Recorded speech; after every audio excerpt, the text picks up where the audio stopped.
guys, and welcome back to Number 9 Farms. Today I thought I would pop on here. I know it's been a while since I've been on, but I have goat milk, and guess what? I'm going to make some yogurt. So let's get started on this, and I'll put the link to the original video I did on how to make goat milk yogurt, which is a lot more informative, but I've been doing it, and I haven't had goat milk, of course, since I sold the farm. And this is such a blessing to have it again. I was asked a girl at the farmer's market if she had any goat milk, and guess what? She said yes. So I'm so excited. But what I want you to see this, because this is the mild flavor probiotic yogurt culture type ABY2C. So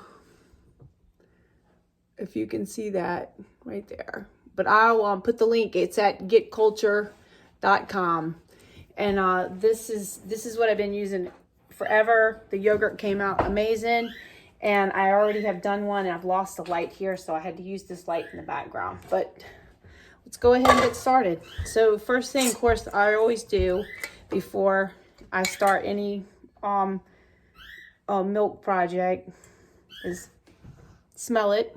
So it smells really good, and you want to go ahead and just pour it in lightly. And of course there's always a little bit left at the bottom, and what I do is I'll pour where the fat, I guess, is basically settled at the bottom, and I'll leave a little bit here inside this one. I pour some in here, which of course every single time when I'm doing it I forget about that part, and as many times as I've done it, and I just shake it and go ahead and get the rest of it in there, and go ahead and pour it on in. So this is like gold to me, and I just don't want to get goats here, because I don't want to have, I do want goats, but I don't want goats because I don't want to have, I don't really have a shelter, and I don't want to get Bruce always says you got to put the horse first and not the cart. So I can't do that again. So guess who's here with me? Me. My grandbaby. So she mom's gonna be coming back soon. Let's go ahead and turn on the stove, and what I do is I turn it on about 6, and you're gonna want to get the spoon with the hole in it. Usually I have a slotted one, but gosh only knows where that's at.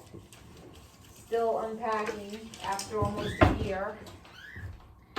And I'll have to get everything you want to be clean.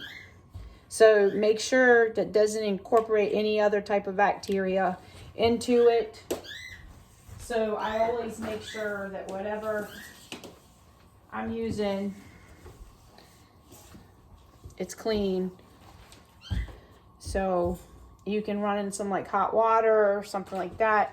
But the goal is to get to 180 degrees. Now, this is how I do mine. That doesn't necessarily mean that, you know, this is not the way to do it. This is this way to do it. This is how I do it.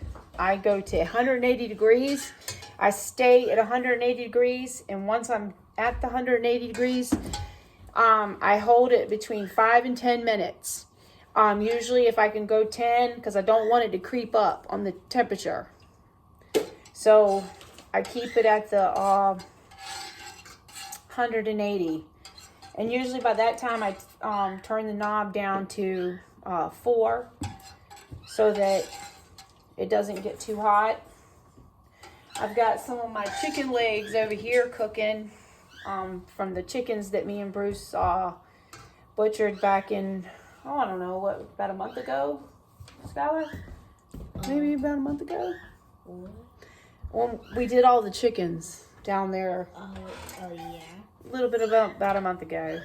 We did, I don't know, it was like 60. It was a lot. But when we were at the Cran Fest, we took the crock pot and we were able to cook our meals by putting the crock pot in the cabin. And then when we got back, there was fresh food that, you know, that was our food. And because we didn't want to spend money eating, and plus, you know, we like to stay with our healthy stuff. And so the whole time you just keep on stirring it. I don't want to scrape the bottom of the pot, but sometimes you got to check to make sure that it's not scalding or getting too hot. And then once I get the 180, like I said, you hold it there, hold it there, hold it there. And then once it's done, I go ahead and I put it in the sink over here with the some cold water, and you can even use ice. And then you can bring it down. I do between 95 and 100. And the directions on their website is different. But right before I pour it, I use 1/8 of a teaspoon. And I just take and do like this. And I'm going to tell you right now, it's the best yogurt. It is amazing. And I will show you in the refrigerator the last batch I did. So I got 2 gallons. And we just traded jars. And it just went amazing. So, but anyways, I'll go ahead and bring you back once I get to the 180. Okay guys, so I wanted to bring you back real quick. It's at 160 degrees Fahrenheit. So we're getting close. I'm still on 6. I went ahead and got my jars ready just because I could bounce right back over here. The last time I used the regular yogurt jars with the white lids that came with one of my, I bought like the yogurt maker. This was a long time ago, but the jars that came with it, I had like, I don't know, like 4 sets or something, but it made 19 jars of those. I'll show you real quick what the jars look like, but I'm going to show you in the other refrigerator in there. But look, this is the jar, and this is the little lid that comes with it. So they're like 6 ounces. But also I use some of the yogurt and put into half-pint jars, because I'll put the regular canning jar lid on, and that way we can take it to the market or in our cooler. So that way we can have a goat milk yogurt early in the morning or whatever. But it'll start getting little bubbles on the side. You know you're getting close to temperature. Let me show you let's see if I can show you the bubbles. You see the bubbles on the side. But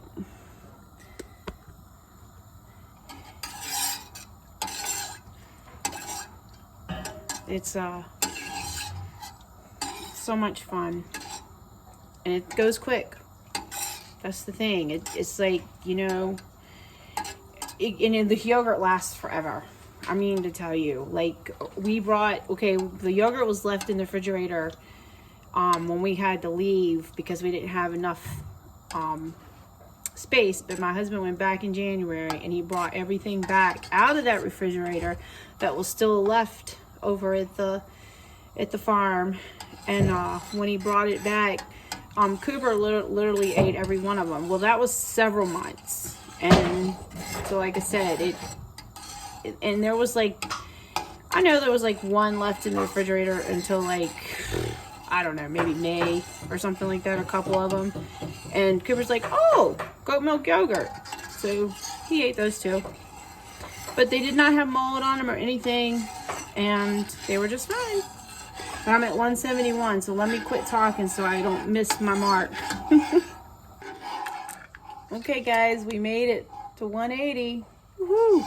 So now the trick is to make sure it stays at 180. Alright guys, so we maintained it for 5 minutes. You can see all the bubbles on the top. We're going to go now and carry it over to the sink and let it cool down to between 95 and 100 degrees. I usually do around about 98 to be exact. And once it's cooled down to that 98, I take a quarter of this and put in the culture. Alright, so here I have it sitting in the sink full of cold water, and of course it is very cold. We're up here in the Upper Peninsula of Michigan, and of course it's really cold. The wind has been blowing really a lot. I mean a lot, like 40, 50, I don't know, gust 30 some miles per hour. It's definitely been cold. Bruce is running the vacuum cleaner. The vacuum cleaner, it's the Sawzall. What I wanted to tell you is while you can keep stirring it, what it'll do is the temperature will drop, say, down to like 117. Well, the minute I stir it, the temperature does raise back up. That's because you're circulating around the pot, and the hot pockets are basically coming into the thermometer. So, but I just go ahead, because you don't ever want to put a lid on it or anything while it's in this process, because you want that evaporation to continue, because that's what makes it thick. And like I said, I'll show you the finished yogurt. But the noise is we're doing some work in here so that we can have heat, getting ready for the winter. On the other side of the old cabin. Right, Bruce? Yeah. I said, so we can have heat on the other side of the cabin? Yeah. So we're at 117 right now, and we're gonna go down to between 95 and 100. And you can also throw ice packs in here to get it cold faster. You can even let it sit. You don't even have to do all this. I'm just trying to get there outside to go for my walk, because me and Skylar like to go for our walk every day. Yeah. It's and it's been beautiful. I mean, absolutely beautiful. All the leaves are turning. Of course, they've already turned, but a lot of them have. A bunch. We saw a big mushroom. Oh yeah, we saw the lion's mane mushroom in the woods, which you know, I did the mushroom class, and of course, it's delicious.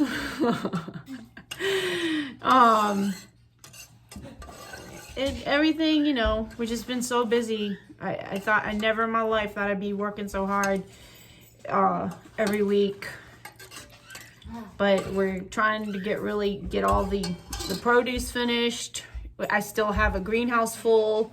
Hopefully I can get that cleaned up before the actual freeze sets in, where it stays cold. But we're at 109 now. Woohoo! So once I get the greenhouse, you know, I mean, it's right now everything in there is alive.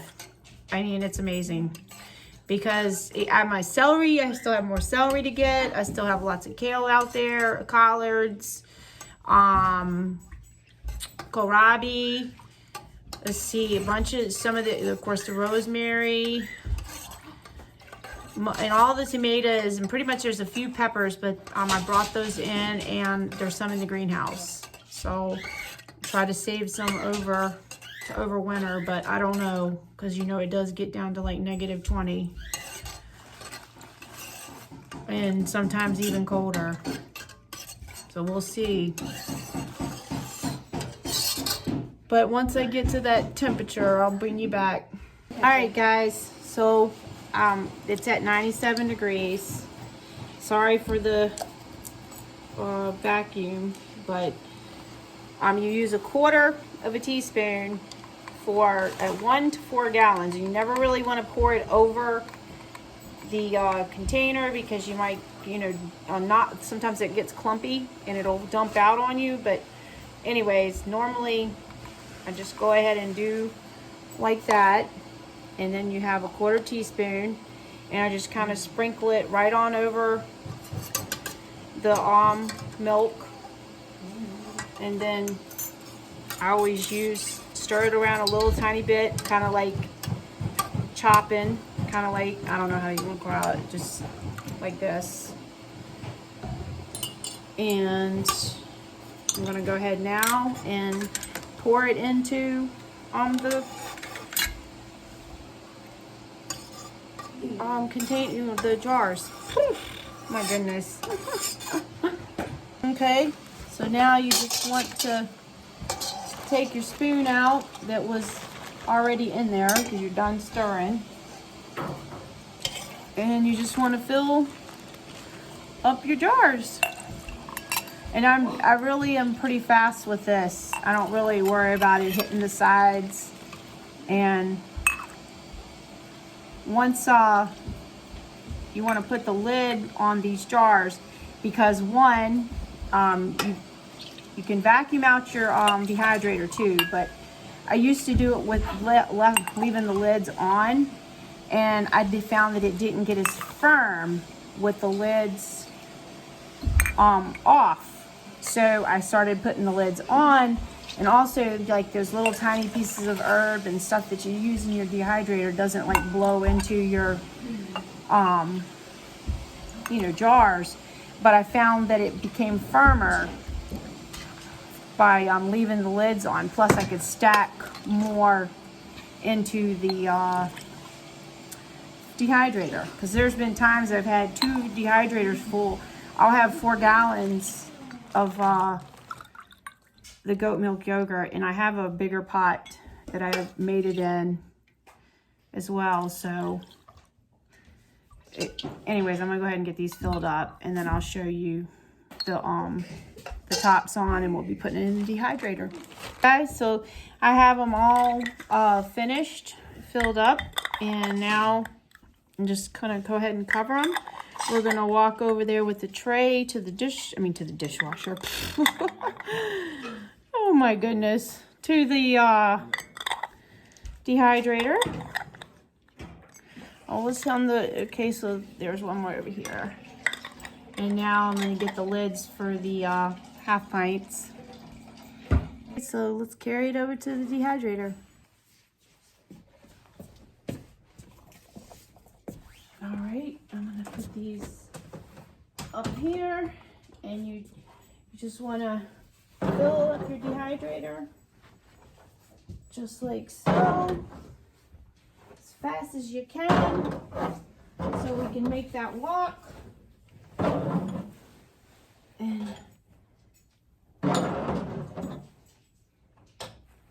no rhyme or reason to where you're putting it. Just sit the jars in.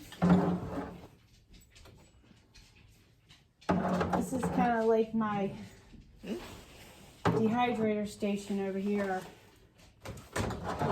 Put your door on. And, of course, Rosie. And then I want you to see without the plant in the way. So you want to use the yogurt one for 115 right there. It was already on that one from before. And then I'll turn it on for 24 hours. And that's it. We'll see you back. I wanted to show you, this is the yogurt in the refrigerator. So let me open one of these and show you how it looks. Let's see, come on. Bruce, can you come help me for a minute? I wanted you to see it, but look, that is the goat milk yogurt. And you can see how good it does. That's delicious. You see it. So this is our breakfast this morning. So we'll take the yogurt and then mix in some of the gluten-free muesli. I never know how to say it. And put some vanilla flavoring on it, and what else? Honey. Honey. So and real vanilla, not. Okay, Bruce. The flavoring. I don't do flavors. I do the real thing. Okay, whatever. Hey guys, so now it's the next morning. We have about 9 hours left on the timer. So let's check this out and see what we have. Let's see. I don't know. Let's get, yeah, we could run right like this one. Look at that. Beautiful. And it's because it's hot now. It's got a lot of the whey on top. So there you have it. But you can see that it's definitely firm, and all the different lids that I had on them. So you can see the firmness in it right there. Oh, yeah. And we still have 10 hours left. So want to have some yummy yogurt. Well, I just wanted to show you that quick little video and keep you a little update on things that are going on. And we will see you next time. Alan, bring